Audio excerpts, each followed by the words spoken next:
Good afternoon, everyone, and welcome to our Newslet PD. We're about to start this session. I wanted to say a big thank you to everyone. We hope that you are doing well in this very unusual time, and we really appreciate that you've made the time, that you were able to make the time to join us today. My name is Miriam Rameis, and I am the News Literacy Project's Professional Engagement Manager. I reviewed some of the questions that you sent in advance with your registration. And so I want to answer the top question of all time. Yes, this will be recorded and we will make it available to you so you can review it as many times as you want to. You can share it with your friends, colleagues, and we really appreciate that. The second most popular question was you thanking us. And really, it is us that thank you for your hard work and hanging in there and doing what you can in these very unusual times. So I would ask that hopefully as you were here, you had a chance to take a peek at our social media sites, especially we are new to Instagram after many requests, and why aren't you on Instagram? Well, now we are, so please take a moment, follow us, tag us. If something really stands out about the session today, please share it. We have the hashtag NewsLitPD ready and waiting for you. And we're also very active on Twitter. So those are our primary platforms, but obviously we're also on Facebook and elsewhere, as you can see. So, all right, our next slide is going to review our May Professional Development Series. There we go. Okay. So we have two from the prior 2 weeks. Those recordings are available at the link below, and that's where we'll house it. That's also, if you have not registered for next week's webinar, Understanding Bias, you can also use that same link to register. But the recordings will be there, so help yourselves. And we'll also send a reminder at the end of the slide. At the bottom of your screen, you'll see a chat window and a Q&A. So I would ask that chat amongst yourselves if you wish, or if you need to chat to just the panelists, let us know. Otherwise, send it to panelists and, well, attendees as well. I'm going to ask that you guys save your questions for us, specifically add them to the Q&A box. It just makes it a lot easier for us to track, especially with close to 500 participants. So we'll do our best. We are going to pause in between to ask a few questions. Some of them we'll answer live, others will have answered at the end. And we'll do our best to stay on top of it. We are joined by John, Susanna, and Jordan. In addition to myself, we're going to be answering the questions and handling the chat room. And now I hand off to Peter. Take it away, Peter. Thanks, Miriam. So my name is Peter Adams. I am the head of education at NLP, and today we're going to be talking about digital verification skills and tools and how you can use them in the classroom to help students kind of fact check viral content like a pro. So a couple of notes here. As Miriam said, we're going to try to get to all your questions, and we will stay late to answer questions and then do follow-up email questions. Most of what I mention in the deck is linked. So if there's a resource or a tool that you're interested in, even a website screenshot, we've tried to link those out with the appropriate URL. So when you get the PDF version of the deck in the follow-up email, you'll be able to click on those as well. And you'll also have the recording. So let's dive right in. Obviously, the pandemic has generated quite a lot of misinformation. One claim recently was looked like this. This is just a text-based claim typed into Facebook with no supporting evidence that says, "Don't you find it quite interesting that 5,000 meatpackers tested positive, however, not 5,000 nurses and doctors?" And this meme sort of made its way across Facebook in a kind of copy-paste fashion. So as many of you know, when you post a short text update to Facebook, you can pick your background and it makes it into a kind of meme, which makes it more viral, which is good for Facebook, but not always good for facts. Here you see 6 instances of this same rumor from Facebook, posted at different times, but in the approximate same time range here in early mid-May. And I just wondered if anyone notices anything about these 6 examples. And this is just sort of a random 6, but in the chat, if you could let me know if you see anything that looks like, let's see, let me get the chat open. Yeah, why the heart emojis? That's a little bit. Punctuation, what do you notice about punctuation? Yes, all caps, quotes around tested positive. Right. Bad grammar, no sourcing, question marks, multiple question marks. But generally, they are almost identical, and they all have that misplaced comma after interesting. So what I find quite interesting is that these are copied and pasted straight up, and it's very clear. Yes, there's no attribution. It plays on fear. It's also making a kind of conspiratorial claim. Yes, and they've all gotten shares, as someone else commented here. But they're making a kind of conspiratorial claim that somehow doctors and nurses aren't impacted, but the food supply is. And so some conspiracy theorists even took this further. But this has the murmur of a conspiratorial claim that the pandemic is being overblown. And it's also false. CDC data from mid-April showed about 9,300 healthcare workers diagnosed, and in at the end of April, almost 5,000 folks in meatpacking plants, which are hotspots as well. Protest signs from Reopen America protests are also commonly edited. Obviously, anything you hold up on the internet can be edited. If you have a sign or a piece of paper, that's extremely easy.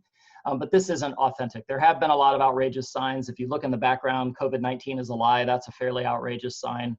But the woman in the foreground was not holding a sign that counted the letters in Barack Obama's name and added them up to 19 and said, "Open your eyes," in a kind of conspiratorial fashion. That's been doctored. She was actually holding a sign that said, "Give me liberty," or "Give me death." And I think my colleague, John Silva, mentioned that one in an earlier session as well. Here's another example of edited signs. So these protesters didn't have signs that said, "My virus, my choice, hands off my ignorance." They actually had signs. Here's the original photo from Getty. "This cure is deadlier than COVID, reopen Colorado now." So there are some hints about where this was as well. And of course, the caption at the top, "In Denver on April 19th. This image went massively viral for about 36 hours on Reddit before it got pulled down, claiming to be an image from one of the first reopened protests in Lansing, Michigan. This was in late April. This went viral then in late April, early May on Reddit, just briefly, and got pulled down. This was actually, there have been signs invoking sort of Nazi iconography, sometimes comparing governors or politicians who are in charge of lockdown orders to that. Here's one aimed at Michigan Governor Gretchen Whitmer. But this one is authentic, but this one is out of context. This is actually a pro-Bernie protester or marcher holding up a sign comparing President Trump and Vice President Pence to Nazis in front of some counter protesters who are supporting Trump in Boise, Idaho, March 2nd. So here's a YouTube video showing that moment. And you can see the man holding that has a hat on, he has sunglasses on. Later in this same video, he approaches the person shooting the video and tells her a very strong kind of crass anti-Trump joke. So it's very clear he's not a Trump supporter, and he is himself not a Nazi or not embracing that iconography. He's using it to compare Trump and Pence to Nazis. Here's another piece of misinformation. This is what the term, quote, fake news used to mean. Fabricated stories mocked up to look like news, sometimes for revenue and clicks. And this is what the website looks like if you click through. And I wondered if you tell me in the chat things you notice here about this example. if you were just to take a close look. Things you maybe don't see in the social media preview. Yeah, satire. So there's a lot of labels for satire. Some of them are more subtle, like up in the upper left. You've got Hillary Clinton mocked up to look like Kenny from South Park. You've got a rated S for satire. It says satire for flat earthers, Trumpsters, and Al-Qaeda. And the author is Flag Eagleton, which is an unlikely name. And there's another satire label there. So this is published by a well-known liberal troll who tries to sort of lure conservatives into expressing outrage and really exploits their values and their patriotism and then makes fun of them online. We'll talk more about him in a minute. Images like this have also gone viral as part of the Film Your Hospital or Plandemic hashtag conspiracy movement. The notion that the government is somehow staging coronavirus, staging the COVID-19 pandemic, or at least highly exaggerating the severity of it by using, say, mannequins to make people think there's more activity happening than not. That's absolutely false and baseless. This is a medical mannequin being loaded onto the U.S. Navy ship Comfort, the hospital ship that pulled into New York Harbor. This is a common training routine. They're getting down their protocol for transfer of patients if they were to need to do that. It doesn't even make sense that they would sort of use mannequins to try to stage an event. They could as easily use people. None of that makes sense, but there were a lot of viral images of mannequins. And here's another recent viral rumor, 2 ballots on a table as a photograph. And the claim is that these are 2 mail-in ballots in California. This emerged shortly after the governor there, Gavin Newsom, signed an executive order saying everyone in the state should be sent a mail-in ballot automatically. But there is no evidence here that these are from California, nor that they were mailed to the same person. So this is kind of a key point of this session. One key point is helping students really think about the relationship between visual elements and the claims that accompany them. This is presented as evidence, but it actually is not evidence. It bears no relationship to the claim. There's nothing to suggest that it does. In fact, there are some hints there that we'll look at later that reveal where it's from. These are actually sample ballots from Allegheny County, Pennsylvania, outside of Pittsburgh, that were printed online and then put on a table and photographed. First Draft is an organization that offers training for journalists. We're going to look at some of their resources here in a little bit, but they've recently published some information and a guide as to how misinformation can get amplified through information ecosystems and communities. So often fringe claims, conspiracy theory claims start on the anonymous web. They start in very obscure places, message boards like the Chans, 4chan, 8chan, places you don't want to go. They circulate in closed networks, closed groups, closed social media groups, and other places, conspiracy communities, and then finally make their way over to social media. So where most of us pick these up is actually toward the end of this trumpet of amplification, right? So by the time we all see it on open social media platforms, it's already gone through a number of iterations and picked up a lot of momentum in fringe communities. And then if it becomes big enough, professional news media have to make a decision about whether to cover it or not. Obviously, something like the Plandemic documentary, which was entirely baseless and full of falsehoods, did get coverage because people needed to realize what it was and that it wasn't true. It was a dangerous piece of misinformation, but that can be a tough decision for professional media to make. Here's another viral rumor posted to Twitter for a moment, for a couple days, and then it was pulled down. The claim here is that this is the army in London preparing for a, quote, anti-5G and lockdown and pro-Brexit protest from patriots. And then there's a claim that this is going to be deleted, so please share it widely, right? Doesn't look like London. There are some clues there. We're going to take a look. This is actually in a township north of Kuala Lumpur, Malaysia, called Seliang Baru. We'll take a look at that example more closely in a moment. And finally, here's another video out of context, a massive march, buildings in the background.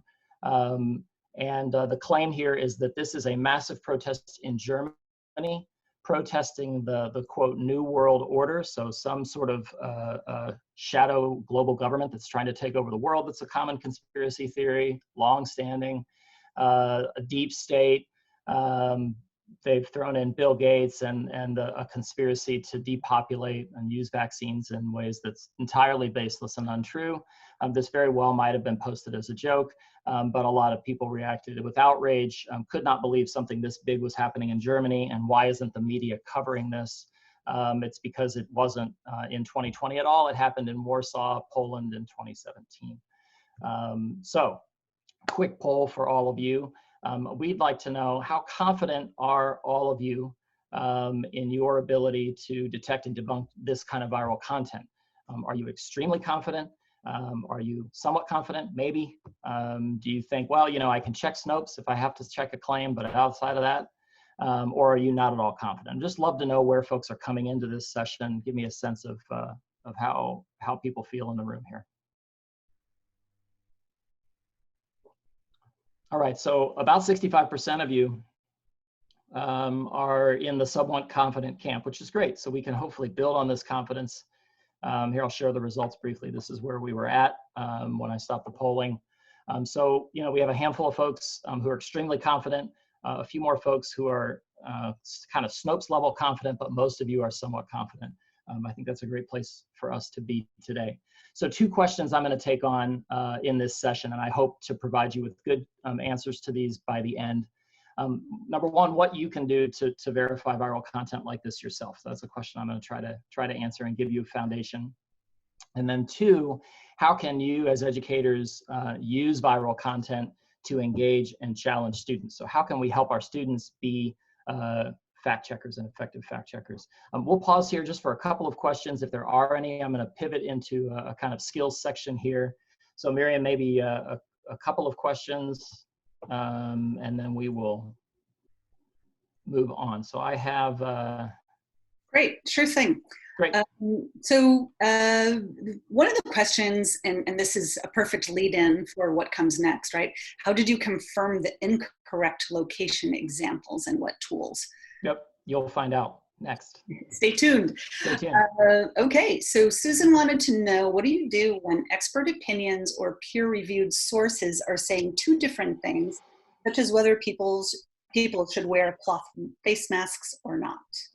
Yes, I think one interesting aspect of the pandemic has been that there is a lot of conflicting information. It is like one big protracted breaking news event.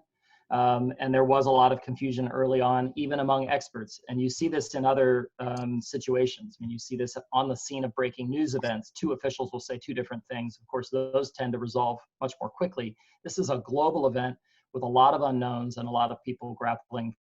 And I think you have to listen to people over time and try to figure out, you know, where there is consensus. So helping students understand the provisional nature of information in an environment like this, but also know which sources to really turn to and trust at the same time. It's a tricky line to walk. Okay. All right, one more Okay.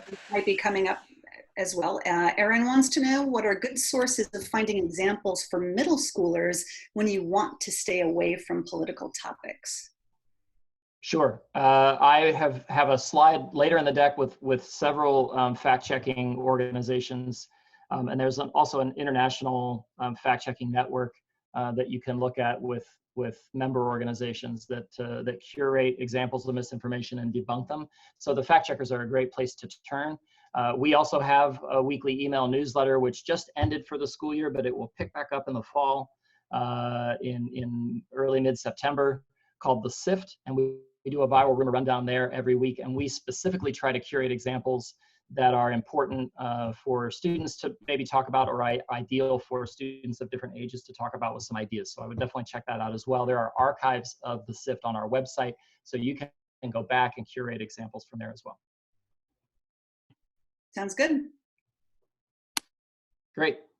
All right, let's move on, and there'll be plenty of time for questions at the end, hopefully, and then whatever we don't get to, again, we will send via email. So I'm going to try to get to 6 specific digital verification skills today, and then try to help you think about how these skills might be able to be combined in different ways to structure learning experiences and challenges for students. So first up, lateral reading. This is something that John, in a previous session, if you joined a previous session with John, talked about a little bit, so I'm going to move a little bit quickly. But for a claim like this, which is entirely text-based, no evidence there, no real source to evaluate except for the account that posted it, our best bet is some lateral reading. So lateral reading is simply means getting off of the URL you're on and opening a new tab and doing a quick search. So if we just do a quick search for this claim, 5,000 meatpackers test positive, but not 5,000 nurses and doctors, you can see the results pretty quickly.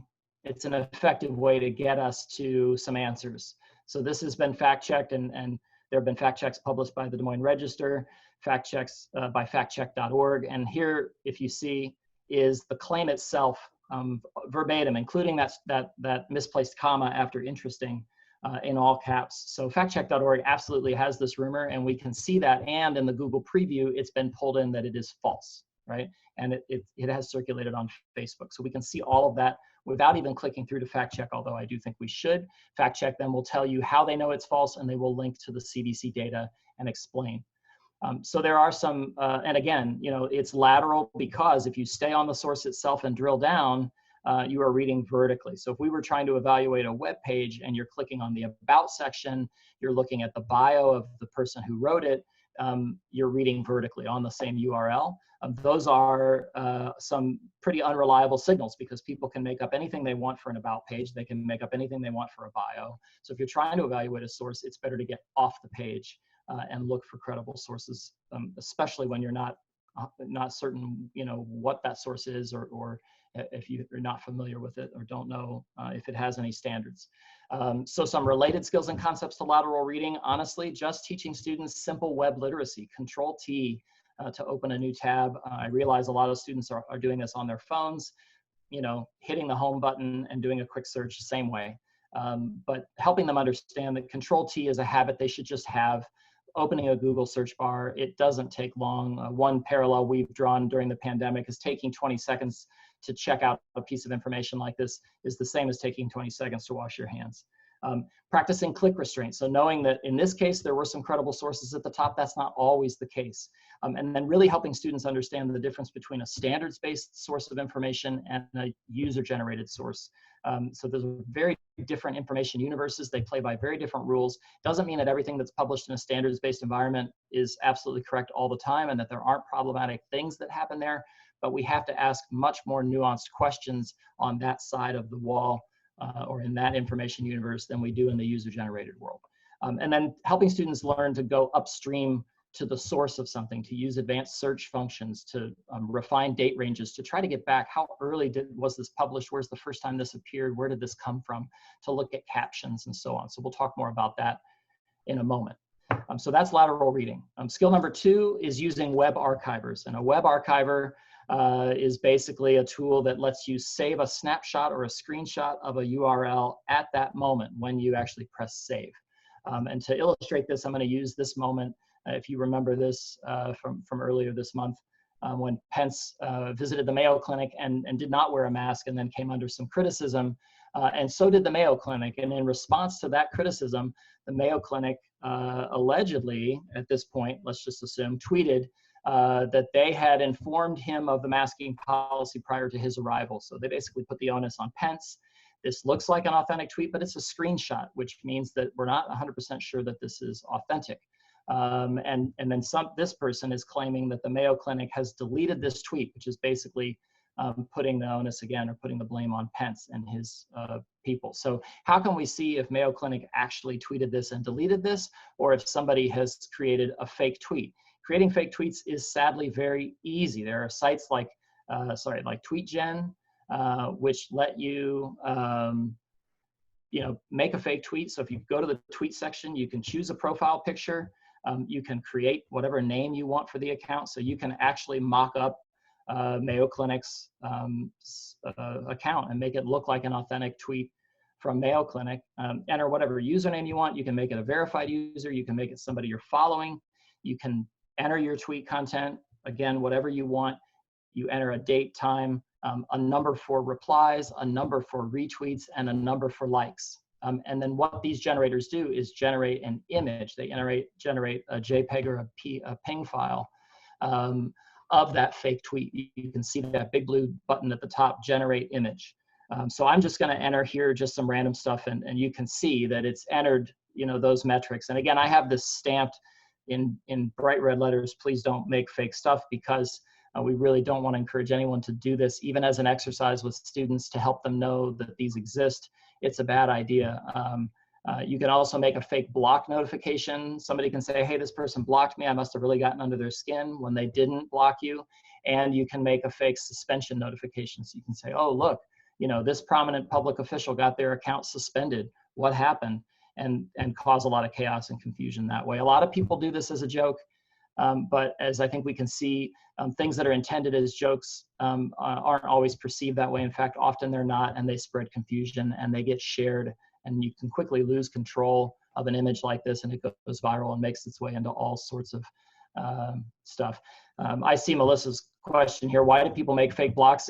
You know, I could claim that someone prominent blocked me if I wanted to attack a pundit, whether it's Rachel Maddow or Sean Hannity, and say, oh my gosh, I criticized them and they blocked me. How thin-skinned are they? They can't take the heat. You know, something like that. That's why people would do that, or just to make a joke. But again, not a joke that's a good idea. So this could be an authentic tweet, but it could also be a pretty convincing fake. So how do we find out? If we look first, I think our first stop would be the Mayo Clinic's actual Twitter feed. So I recorded this several days ago, actually in late April, early May. So if I scroll back to April 27 here, I haven't seen the tweet from here to the top. So it's not currently in the Mayo Clinic's feed in this video. So what I'm going to do is copy the Mayo Clinic's Twitter URL, and I'm going to go to a web archiver. This one is archive.is. You can also get their archive.today. And I'm going to paste that in and put an asterisk behind that URL stub. So what I'm asking archive.is for, and I'll show this to you one more time here. Let me just forward the video. Sorry. What I'm asking archive.is for is any tweet or any URL that starts with this stub. That's what the asterisk means. And then it's going to tell me anything that anyone has archived that begins with that URL, and then it will have different endings. So basically this is any tweet, sorry, I keep losing the video. Any tweet that Mayo Clinic has tweeted that's also been archived by archive.is. And this was a pretty controversial tweet, so I was betting that someone had archived it, and sure enough, here it is. And you'll notice here that the time matches. So let me back that up. So I can find it, you know, archived in archive.is. That's an authoritative snapshot of what was from the Mayo Clinic account at that date and time. And then I can see that the times match in terms of the minutes. Twitter customizes your time zone by your time zone. So it's clear that this person who screenshotted this was in a different time zone than Mayo Clinic when they tweeted it, or the person who archived it rather, but it's a match. So Mayo Clinic did in fact tweet this. And you can also use web archivers to save content yourselves or to document misinformation. So here's another tweet, and I want to talk about this one in a moment. This is false. Trump did not tweet that Obama had 8 years to, quote, prepare, P-R-E-P-A-I-R, and some other grammatical errors. But this got passed around quite a bit. In fact, here are 3 versions of that same fake tweet that you can see. And I just wonder in the chat, first of all, what do you all notice about this image of the Trump tweet? Somebody might have circulated this and claimed that Trump deleted it. In fact, many people claim that, you know, Trump deleted this, but I took a screenshot in time. Yeah, there are misspelled words. There are spelling issues. It's an identical tweet. But what do we know about fake tweet generators? They would all, is a long ago Trump picture, possibly it's out of date profile picture. We could check that, bad spacing. They all show the exact same time, and if we expand the image, they would all show the exact same metrics, right? So they would all show the exact same replies and retweets. So they all have 92.1 thousand retweets and 181.5 thousand likes. That would mean that everybody who screenshotted it at the exact same time, on the exact same, from the exact same time zone at the exact same time to capture those metrics, which is highly unlikely. So if you want to capture a URL, you can go to archive.is and put your URL in this top bar and just click save. And again, what that does is goes to that URL, takes a snapshot, and stores it as a picture. The Internet Archive Wayback Machine is another great archiver. And you can actually create an account with the Internet Archive, and all of your archived pages will be saved in your account, which can be really useful. So why might we want to use a web archiver? There are a few applications here that I thought were worth mentioning. First, it documents something that was live on the web at a particular time. This goes for a problematic headline on a news story, to an error that you find somewhere, to an outrageous tweet by a public official, to an erroneous tweet. And you can capture that and just sort of document that this was live on the web at this date and time. And those archives are stamped by date and time.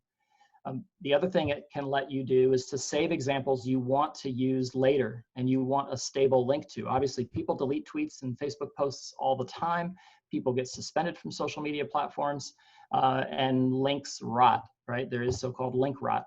So if you want a stable link to something, you can create an archive of it. And you can go to the live site from the archive, but if the live site has been changed or deleted, you have a stable link. Third, you can use web archivers to avoid driving traffic to a bad site, to a bad actor site that you don't want to give traffic to. So that can be, a misinformation site, a site as an educator that you don't want students poking around necessarily. You could just send them to the archived page and then kind of watch that they don't leave that page and go to that site. It also can help you document problematic content, which I mentioned, but that's helpful to researchers. So if something is only up for a few minutes or an hour or 3 hours and it's problematic and part of a larger disinformation campaign, those screenshots can be incredibly helpful. This was true in the aftermath of 2016 when disinformation researchers were trying to unwind what happened with the Russians, and it's still true. It also helps you search for previous versions of edited or deleted content. So you can look at every archived tweet, every tweet that someone has archived by a given person by searching the way I did for the Mayo Clinic there. We're going to pause for questions here in a minute as soon as I get through one more skill. Hopefully you can see already after these first two skills the ways we might be able to combine, say, lateral reading with a web archiver, right? So we did some lateral reading, we looked at the Mayo Clinic's feed, couldn't find that tweet, I couldn't verify that it was authentic there, but when I used a web archiver, I could, right? So in combination, I was able to confirm that. Third skill, and then we're gonna pause for questions and we'll do the last three, is something called critical observation, which is pretty straightforward, but is really worthwhile for students and help them understand that they already know how to do this, they just have to learn how, and then you have to reinforce that with examples. I'm going to use a resource from First Draft. This is their website, and it's called their Observation Challenge. And basically, the verification challenge here is to just use your eyes and a little bit of critical thinking to think about what country this photo might have been taken in. So in the chat, if you would, just think out loud with me. Where does your eye want to go? And just sort of figure this out loud as you go. Where does your eye go? What details do you notice if you were trying to figure out what country this was in? Okay, you guys are too good. Everybody says France. Too good. All right, so a lot of people, wow, okay. Yeah, everybody went straight to the ads in the background, the architecture, the flags. And right away people are guessing France, and that's right. Some people guess first the Middle East. They see the Star of David and the word Gaza in the middle. They don't necessarily notice that the rest of that is written in French. And they think, well, this is in the Middle East. And then if they begin to sort of interrogate the image a little more carefully, they do notice things like you all did. The way people are dressed, it never gets that cold in the Middle East, so it can't be in that part of the world. in the background, the buildings. That's Western European architecture. You can see French on the signs in the background. You even have a publication, right? So those are all strong indicators that this is in France, and that's correct.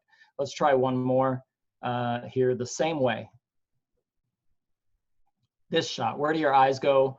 What do you notice?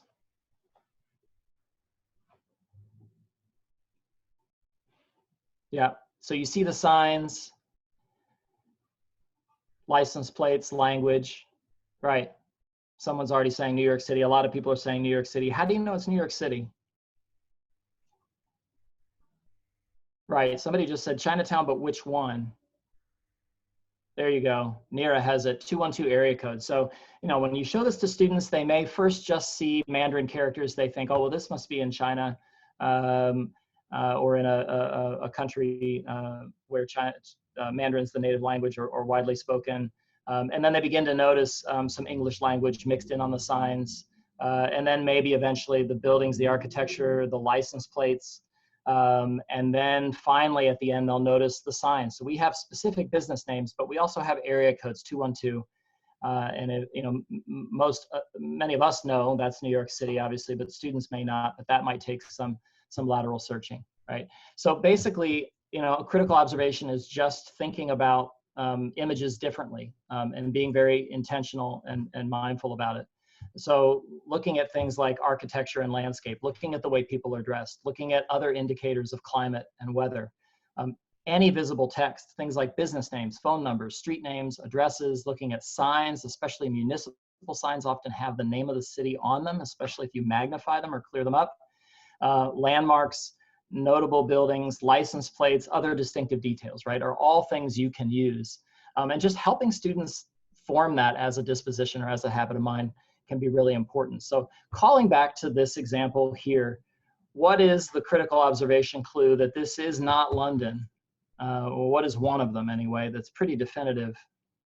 Yeah, there are mountains in the background and there are no mountains outside of London, right? So if you're just looking carefully, you know, the cars may be one example, the military uniforms are another indicator, but the more obvious one is just the mountains, right? People are correct. People are driving on the right side of the road. Okay, and then another observation about this doctored sign, as John pointed out in I think the second session, this is kind of a clumsy doctor here. You can see evidence right between her fingers there that this has been sort of crudely altered.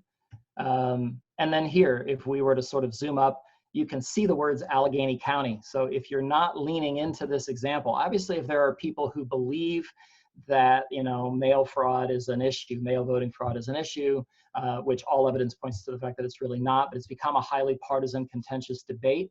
And there are a lot of pundits pushing hard on this topic. There are a lot of misinformation purveyors hitting that issue.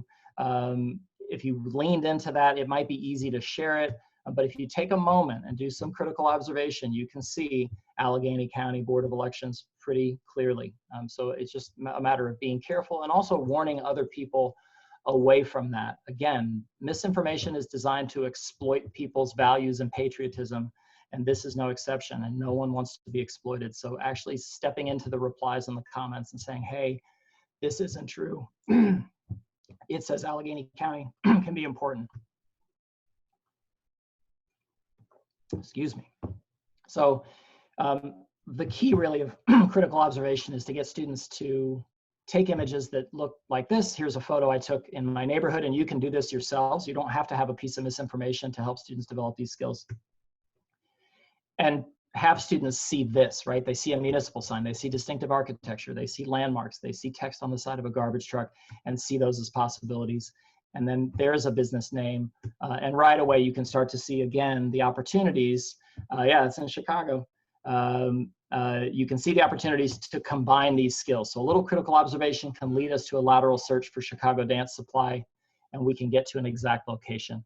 So one point I'm trying to make here, oh, sorry. So here are the 6 skills. We're halfway through. We're going to take just a couple questions, Miriam, and then power on through to the 6. Sounds great. We have several related to Twitter. Okay. How are you able to detect whether or not the tweet is a picture? Roberto wants to know. And And then Patricia has a follow-up. How do you know you're not archiving a fake tweet? Good question. So if you're archiving something that is live on Twitter in that person's actual feed, it is an actual tweet. If they have tweeted a picture and that picture is of a tweet, that is what you can't verify. That's what you need to be able to verify. So one way is to go to that person's feed. Now, if it's a public official, especially Trump, there are archives. There are definitive archives of all of Trump's tweets, even those he deletes. ProPublica runs a site called PolitWhoops that archives other public officials, members of Congress, some state level politicians. When they delete tweets, it archives them so that they really can't deny having tweeted something. There's an archive. But for everyone else, it's very hard to tell if someone deletes it unless there's an archived version. So it can be very hard to verify an image of a tweet. So if anybody takes an image of a social media post, that's a red flag. It can be important to capture problematic tweets, but it's also a favorite trick of purveyors of misinformation. Right. Eden is asking, without encouraging students to fake tweet, can you speak more about how to share this awareness of fake tweeting with students?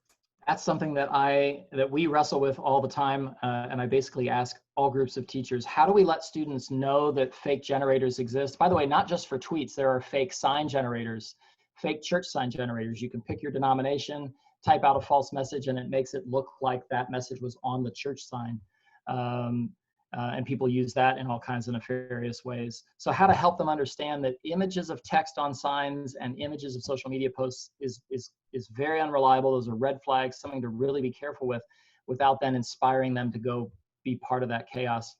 I don't know. I think it's important that they know, though. Maybe just show them the fakes and then tell them this is a fake, and that signs and things are commonly faked, unless your students are old enough or you trust them enough to know how that was done.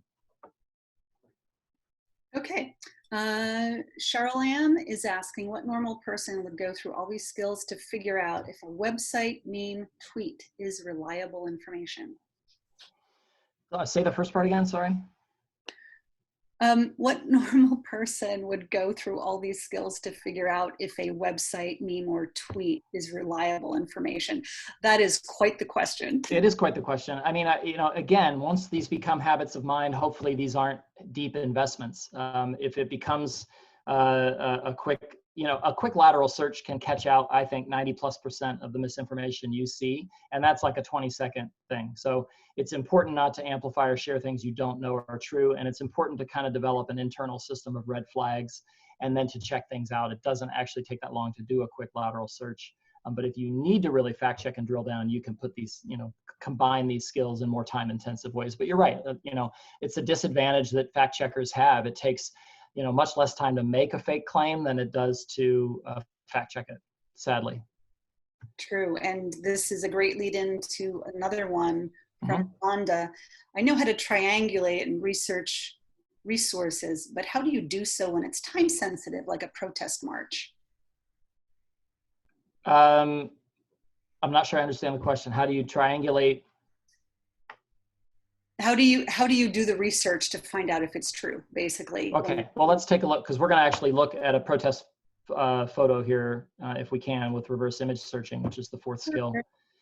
So let's go back to this protester and her sign. One way to fact check this is to do a reverse image search. And a reverse image search, for those of you who don't know or haven't heard of it, is basically searching the web for an image instead of a series of words or text, right? So everybody knows how to search the web for words, but to search the web for an image, if you're using Chrome, for example, you can right click and click Search Google for Image. And it's now looking for other instances of that same pixel pattern across the web. And so you can see in the top left preview here, we've got that same person.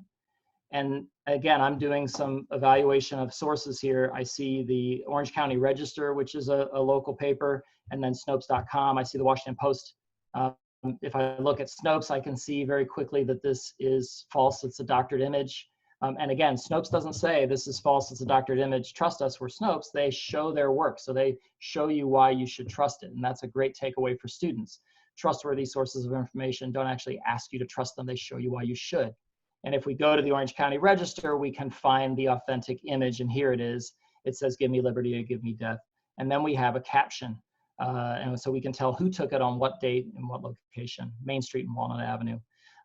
Other ways, if you don't use Chrome, you can go to images.google.com, you click on the camera, and you can either copy your image address that you're trying to search by right-clicking it, and you paste that into the paste image URL, or you can save that image to your hard drive and then upload it here. TinEye.com is another great reverse image search engine. Yandex.com is yet another one. Yandex is very good at, for example, at faces, matching faces in photos. So they all have different strengths. It's sometimes necessary to try different ones. There are also great Chrome extensions. This is the Fake Video News Debunker by InVid. Basically, that adds multiple reverse image search engines to your right-click menu, makes it very efficient and easy. And there are some other extensions available as well. Sometimes if you reverse image search something like a meme, you get other instances of the meme because the text in a meme is baked down onto the image. So it becomes necessary to do a partial screenshot. And here are the shortcuts for doing that, but essentially to snip out a piece of the image and then search that. So if all you're getting is the meme, you might need to isolate a piece of the photo that you're trying to get to. And then, Windows has a native tool for that to get to something like this. Now, the Daily Mail is a tabloid news site, not always the most reliable, but what I'm looking for here is some information. So according to the Daily Mail, this is a Greek refugee camp, has nothing to do with the US, and I have a date, August 2016, when this was published. So I know that image at least existed by that date, and then I can move from there and do a lateral search for Greek refugee camps. I also see that the image is from the AP if you look in the bottom corner. So I made that part of my lateral search. Or maybe out of reverse image search, I land on a site I don't recognize, like Fnac.com. I have no idea how reliable this is, but if I click through and look at the caption, now I've got another clue. I have a date, I have an AP photographer, and I can search his name. And now I get to Vice News, for example, and if I keep going, I can get to AP's website and verify that image.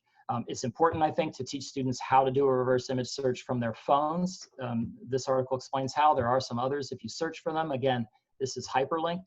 If you click through from the copy of the deck you get, you can also search stills from a video with InVid or other keyframe tools, or just take a snapshot of a still and search that yourself. You can do that as well. Fifth skill, geolocation, basic geolocation. Again, First Draft has a great resource for this called their Geolocation Challenge. Basically, it's teaching students how to use Google Street View. The challenge here is to figure out what the last word in this mural is. How does this mural end? So I just navigate around the corner. Google captures footage for Street View sporadically, so at different times for different locations. And the answer to this particular challenge is infinitos. Now, if I click in the upper left, where the date is, I can look at previous captures. So that's what that area looked like on September 2008. In November 2009, that's what that location looked like. May 2012. November 2013, the mural appears, and it is there until August 2018. So we have a rough date range where we know that that mural existed and didn't exist. And that becomes important for fact checkers trying to look at things in the background and how they might change. So that's another kind of tool in students' arsenal or in your arsenal as a fact checker. So hopefully, I've demonstrated again how these skills can be combined to fact check information. So you can start with a reverse image search, do some lateral reading. Now we have a caption with a location, Main and Walnut Avenue in Huntington Beach. And that lets me, do this search laterally to get to Google Maps, to get to that intersection in Huntington Beach. And then I can zoom right down. If I'm moving to Street View from Google Maps, I need to grab this orange figurine from the bottom right, dangle it over the map, and drop it at that intersection. And the point of doing this is if I absolutely want to confirm, and the Orange County Register caption is pretty definitive proof of the location and the time and the date and the event. But if I absolutely want to convince someone beyond a shadow of a doubt, here it is. This is that intersection. The buildings match, the signs match, the stores match. That is where she was standing. So if that circulates with a out of context claim, you can effectively debunk it and combine these skills to do that. Last skill, domain registration. I'll make this quick so we can get to Q&A. The International Corporation for Assigned Names and Numbers, or ICANN, is a nonprofit that's in charge of the DNS system, or the domain name system. They basically are the organization that you register website addresses with. So dailyworldupdate.us is this particular fake, quote unquote, fake news site that we talked about. We don't like to use that term, but in this case, that's what fake news originally meant.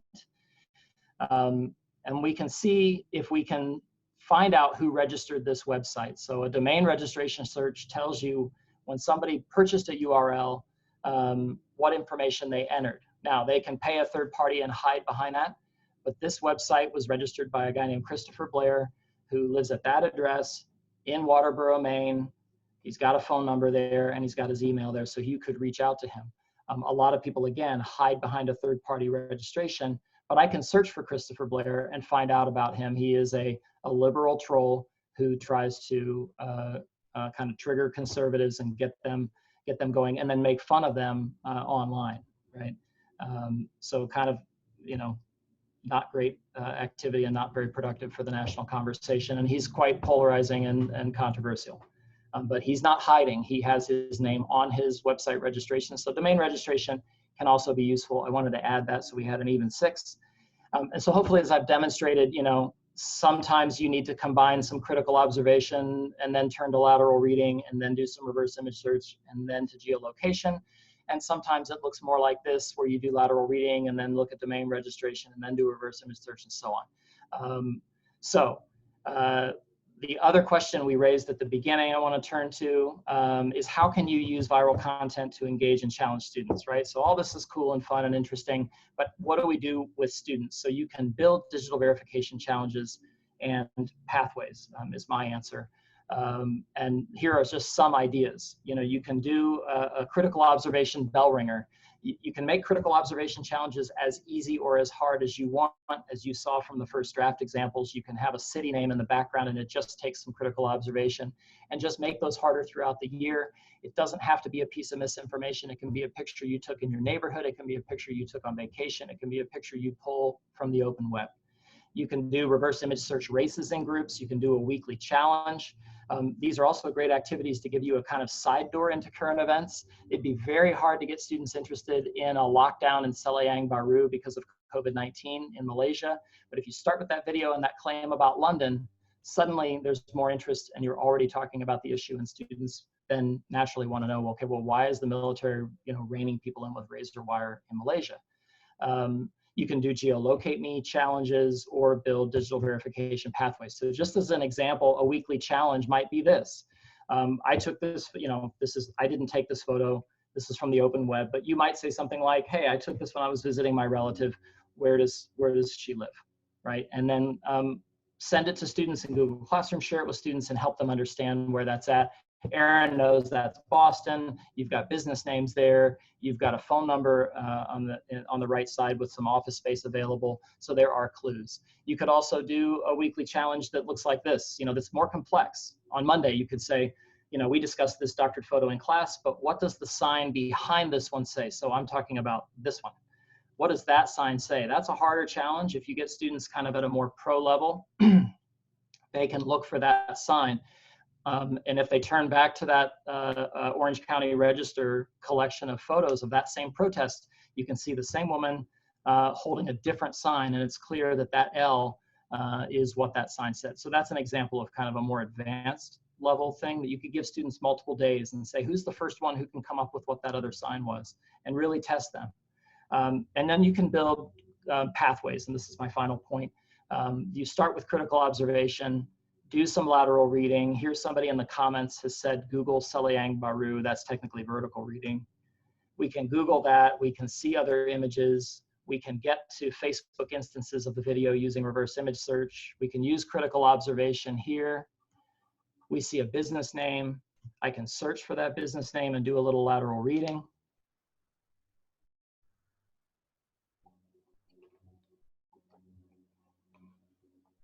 And then I can geolocate that bakery, that cake shop, like this. Sometimes you have to kind of look around to get your bearings once you drop into the map. And again, just proving this isn't London, I'm going to Selayang Baru, Malaysia in Street View, getting my bearings, getting out to the front of this building,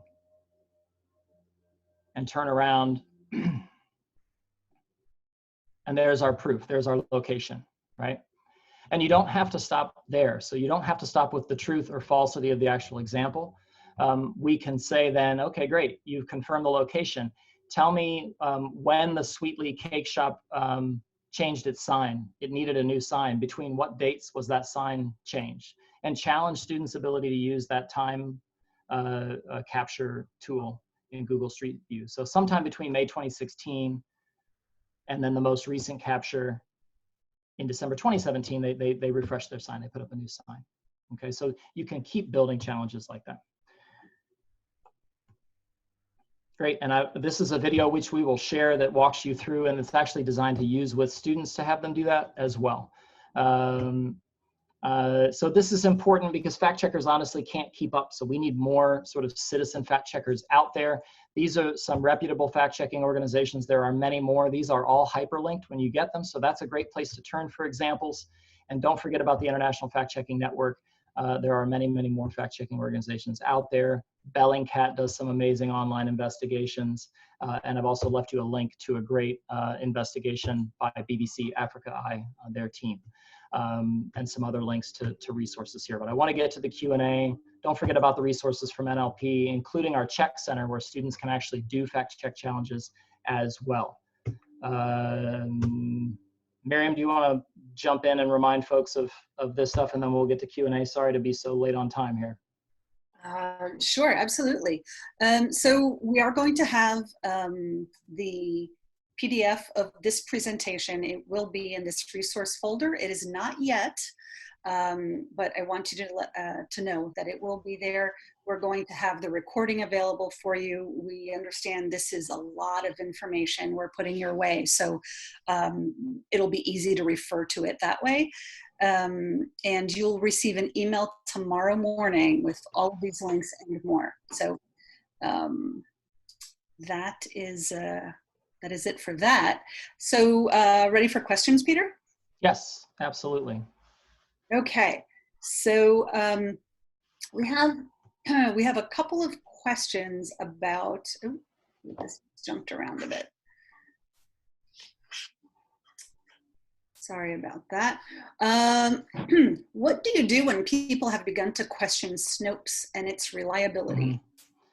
Yeah, a lot of people cast doubt on credible sources, including Snopes. My first answer would be, depending on the circumstance, you can take the substance of a Snopes fact check and present that to the person instead of showing them a Snopes link. Again, Snopes doesn't tell you just to trust it. They show you why something's false or true. So you can use that, or you can use a different fact checker for a time, but it would help to sort of chip away at that perception. Snopes does fact check all kinds of rumors across the partisan spectrum. I think that reputation is really kind of unearned, but the substance of the fact check should really rule the day there. Okay, John is asking if you can, I don't know how hard it would be to go back, Peter, to show the URL for the website for domain registration. Oh, sure. If you just Google who is portals, this was the GoDaddy who is portal. But if you search for, rather than go back, sorry, I'll leave the link for the survey up. We'll send that out in the follow-up email. We'll send a few links to different who is portals where you can search domain registration. I know I was kind of moving quick by that point. Mm-hmm. All right, Kathy has a challenge here. Do you have a web archive site that is popular with school systems? The Wayback Machine was blocked in our district. Really? Some of the materials that were archived. Oh, I see. Yeah. That's a good question. I guess because districts can't control what people archive, maybe not. The Wayback Machine would have been my guess. The Internet Archive is a great organization with some great resources. So if they are blocked, sadly, I think a lot of web archivers might be blocked. All right. Question from Kristen. Why do these websites still exist if they are so dangerous? It depends which. So that's an open question, right? I mean, there is no sort of governing body over the internet entirely. That falls to individual countries and their laws. And so it's an overlapping sort of patchwork of legal frameworks that come into play when you're dealing with the internet. As far as tools to create fake content, same thing. It's not against any laws, and there's no one really to enforce that anyway, unless that person who owns and runs that website lives in a specific jurisdiction where somebody wants to prosecute that as a crime. So there is no one to sort of prevent fake tweet creators from existing, for example. Unlike on Twitter or Facebook, they have terms of service and they can suspend accounts that break those community standards and terms of service. That's different. All right, question from Diana. The new U.S. History Regents exam in New York State questions source credibility. And students have such a difficult time explaining why a source isn't credible. They can usually tell what is and isn't, but can't explain why. Do you have any suggestions? Yes, I mean, I think so. Helping them understand what standards-based information looks like, what verified information looks like. And again, I mean, it's the same thing I said about fact checkers. Credible sources of information don't ask you to trust them. They show you why you should, right? So a report from a credible news outlet is going to not just report what happened, they're going to attribute the details that they're providing to people who are in a position to know the information they're providing. And that should be a variety of sources in most cases. And so they are transparent about how they know what they know. So helping students recognize what standards are and recognize what they look like in practice is key, and helping them understand when they maybe are seeing an evidence trick, right? Something being used out of context that's appealing to their emotions, their biases, that wants them to perceive a photo or quote as evidence that, you know, for a specific claim when it really has no relationship. All right. How do we know, a question from Tracy, how do we know when something is generated by a bot? That's a great question. There are no definitive methods for detecting bots. There are only indicators of bot-like behavior. So there are some free tools out there that try to take a look at the frequency of tweets. If somebody tweets every 10 minutes, 24 hours a day, nobody does that. Everybody sleeps. So that's an automated account, but most of them aren't that obvious. Some of them have auto replies. Some of them reply the same thing to different tweets every single time. That's strong evidence that something's a bot. People are really fond of chalking things up to bots, though, kind of recklessly. So we have to be careful. It's really hard to know what is a bot, what is an automated account, and what is not. It's a challenge. But there are some tools, bot or not. The Indiana University Internet Observatory has some great tools for evaluating, you know, the degree of bot-like behavior that an account is expressing. Okay, how about another question? Have you any materials or tips to help students be more careful to distinguish between opinions and editorial page stuff versus straight news? Sure. Yeah. No, I think that's an essential skill. It's one that we try to reinforce in our app, Informable. We have a whole game mode that has them differentiate between news or opinion, and fact-based and opinion-based statements. But helping them understand the differences in tone. You know, news outlets. One challenge for people is that news outlets label opinion journalism differently. But to look for the labels and to see, but also to take a look at tone. And you know, now that everybody's sort of consuming news from different sources and it's all disaggregated out of its context, you know, it's not like reading a newspaper where you're in the opinion section.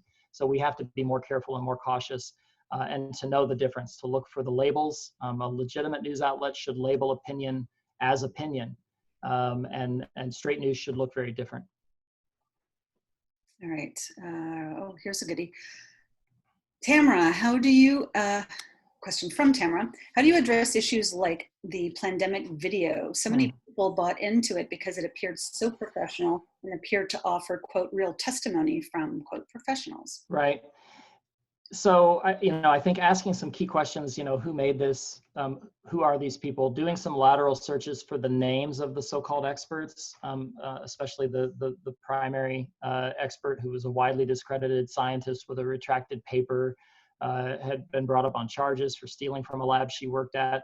And the other so-called experts in the film or in the trailer or whatever you want to call it in the video weren't named. They didn't have lower thirds. They were sort of pulled from viral YouTube claims. One of them was a chiropractor who had advised people to drink tonic water as a replacement for hydroxychloroquine because tonic has quinine, not a substitute for hydroxychloroquine, and telling people to take hydroxychloroquine to keep them safe is also not medically sound advice.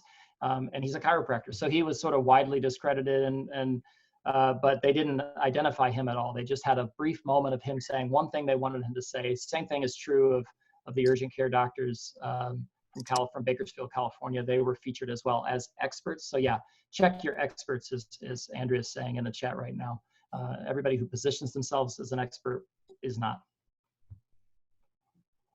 Okay, early on question from Shonda. How are the concepts of red pill and blue pill used to disseminate misinformation?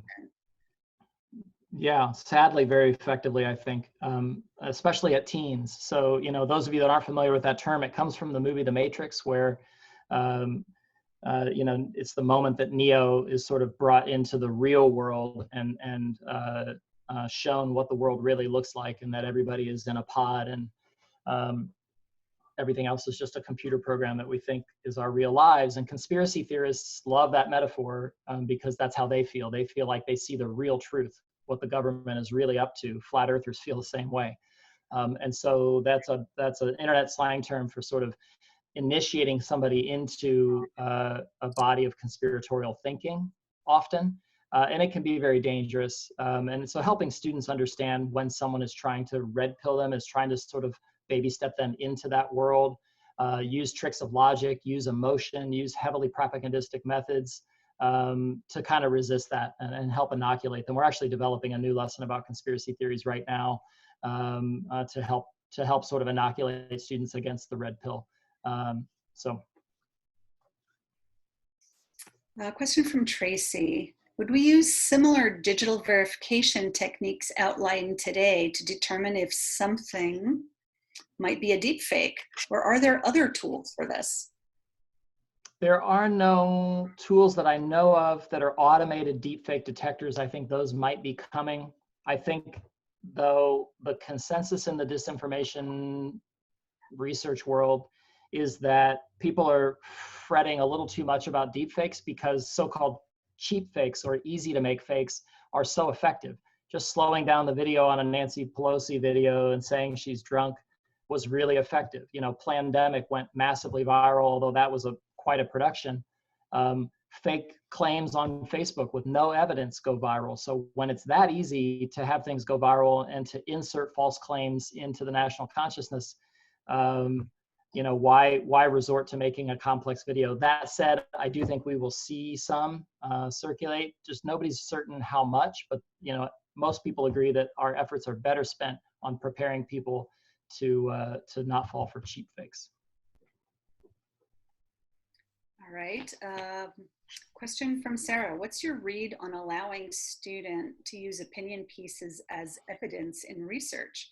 Namely, if the author of the op-ed uses statistics, quotes, etc., and you trust the news organization in which the op-ed appears. I would tell the student to drill past the op-ed column to the source of the stat. So if it's a quality op-ed piece at a quality news outlet, they should cite the stat, they should cite their source, and steer the student to the source. And they should also make sure it's a representative stat. So do some searching. One key thing I think to teach students is not to research to confirm their convictions or their ideas or their arguments, but to try to disconfirm their idea, to see if maybe there's disconfirming evidence for something, that to make, you know, it's sort of a way to battle test the strength of your ideas and your arguments. All right, Rhonda is asking, how can we be more active than reactive as far as detecting totally fake tweets, recognizing that fact checking has gotten so much better? Only a matter of time until the ones posting fake news bypass sites like Snopes, or is it?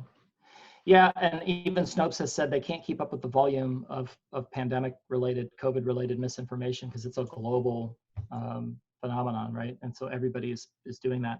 That's a really good question. I think there is a parallel here between, you know, coronavirus and misinformation, is to flatten the curve. So to try to catch false claims when they first emerge, when they first start to take hold in certain communities online. And that's very challenging because a lot of misinformation bubbles up from closed communities, as that sort of first draft trumpet of amplification showed. And so they don't really see the light of day until they're already getting momentum. Also, these bad actors are very strategic.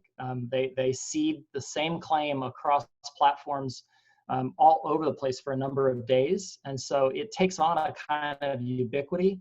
And people who see that, see that as a kind of false grassroots support. That's called astroturfing, right? So it takes on a kind of truthiness.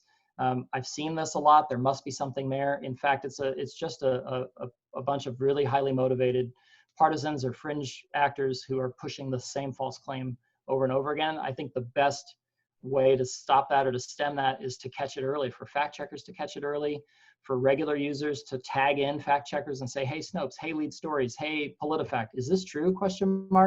And to follow fact checkers so you start to see patterns of misinformation and hone your own kind of internal system of red flags so you know when to check something out more thoroughly.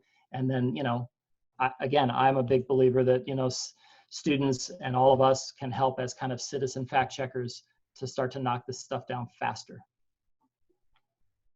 We have a couple of questions related to this about finding out the first time an image is posted online and how do you get to that? So maybe sure. Quick. Yeah, again, a reverse image search and some lateral searching to try to get to a caption from a credible source. And a caption from the credible source should tell you the name of the photographer and the organization that they're affiliated with who took the image. Even if it's a citizen photo from a cell phone, they should credit that. Photo from an eyewitness, they might name them, they should name them.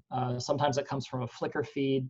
So you have to try to work back. You can also use Google advanced search functions to narrow your time range. So you see an instance of the photo in 2016, then you see another one in 2013, limit your results to everything before 2013 and just keep winnowing back till you just have a few and try to get to where it came from. It can be challenging though, or impossible sometimes. Peter, do you have any fact checkers that folks might want to follow? Does anybody come to mind or? Well, Jane Litnovenko at BuzzFeed News and Craig Silverman at BuzzFeed News are doing amazing fact-checking work. Jane does kind of live fact-checking when major news breaks and does big threads. Most of the major fact-checkers who work for PolitiFact and Snopes and Lead Stories, there are a lot of people out there. Brandy Zadrasny and Ben Collins at NBC News are doing fantastic disinformation coverage. So follow the folks who cover just the so-called dystopia beat and disinformation beats, and then look at who they follow and retweet, and you'll quickly get there. All right. Boy, we got some good ones still coming. So Karen had asked this last week, but we could use more tips. Finding misinformation videos that have been taken down, to use an example for students to see the power of the appeal to information. Any tips on how to do that? How to find the videos if they keep getting taken down? Yeah, you have to find somebody who's captured it. And again, that's kind of dicey territory, and disinformation folks and fact checkers aren't sure about how to feel about that. Should we archive the example of the thing so people can see what was there before it was deleted, or are we just preserving it in a way that's counterproductive? Images are much easier than video. Video requires hosting, obviously, much more hosting and bandwidth and space on a server. So, the best thing to do is if you see the video live, record your screen yourself so you have a copy of it if you really want to use it. Question from Benjamin, and this was a topic that was very popular last week's webinar. Uh-huh. Many of my students get news from older siblings and parents who are getting bad misinformation. How do we combat that in the classroom? That's tough. I think starting again with the standards of quality journalism, what makes a verified piece of information verified. Nobody disagrees that information should be fair, that it should be accurate, and to start with those, and then you can debate from there what fairness entails and what it looks like. and what's accurate really isn't up for debate. You can either verify it or you can't. But agreeing on those principles and then focusing on those principles as you apply them to examples, I think is a great approach, and that's a difficult situation.